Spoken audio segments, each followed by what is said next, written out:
ലക്ഷദ്വീപിൽ മെഡിക്കൽ ഓഫീസർമാരെ കൂട്ടത്തോടെ പിരിച്ചുവിട്ടു. Health mission, national Ayush mission എന്നിവയുടെ കീഴിലുള്ള ഡോക്ടർമാരെയാണ് മുന്നറിയിപ്പില്ലാതെ പിരിച്ചുവിട്ടത്.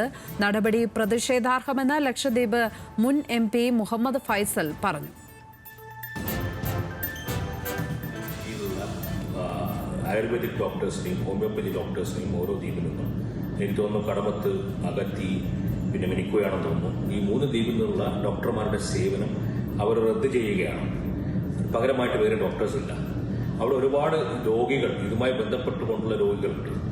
ഈ രോഗികൾക്ക് ചികിത്സ പുനരാരംഭിക്കണമെങ്കിൽ തുടരണമെങ്കിൽ ഇന്ന് അവർക്ക് വൻകരയിലേക്ക് ആശ്രയിക്കേണ്ട രീതിയിലേക്ക് ഒരുപാട് സാമ്പത്തിക ബുദ്ധിമുട്ട്. അവിടെ ഈ രീതിയിലുള്ള ഭരണപരിഷ്കാരങ്ങൾ കൊണ്ട് എന്താണ് ഉദ്ദേശിക്കുന്നത്? കൂടുതൽ വിവരങ്ങളുമായി ലീഗൽ ഡെസ്കിൽ നിന്നും ഷബ്ന സിയാദ് ചേരുന്നു. ഷബ്ന, ഈ മെഡിക്കൽ ഓഫീസർമാരെ പിരിച്ചുവിടാൻ കാരണമായി അധികൃതർ പറയുന്നത് എന്താണ്?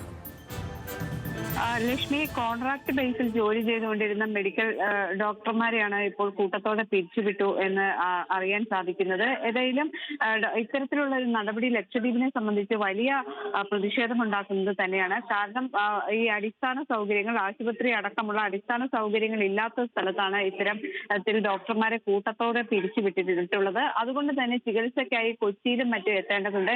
യാത്രാ സൗകര്യം തന്നെ വലിയ ബുദ്ധിമുട്ടിലായിരിക്കുന്ന സാഹചര്യത്തിലാണ് ഇപ്പോൾ ഡോക്ടർമാരുടെ സേവനം കൂടി അവസാനിപ്പിച്ചിട്ടുള്ളത്. ലക്ഷദ്വീപ് ഭരണകൂടത്തിന്റെ ഈ നടപടി വലിയ പ്രതിഷേധമാണ് ജനങ്ങൾക്കിടയിൽ ഉണ്ടാക്കിയിട്ടുള്ളത്.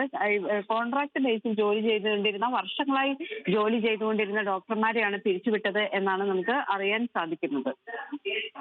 ഷബ്ന സിയാദാണ് ലീഗൽ ഡെസ്കിൽ നിന്നും വിശദാംശങ്ങൾ പങ്കുവച്ചത്.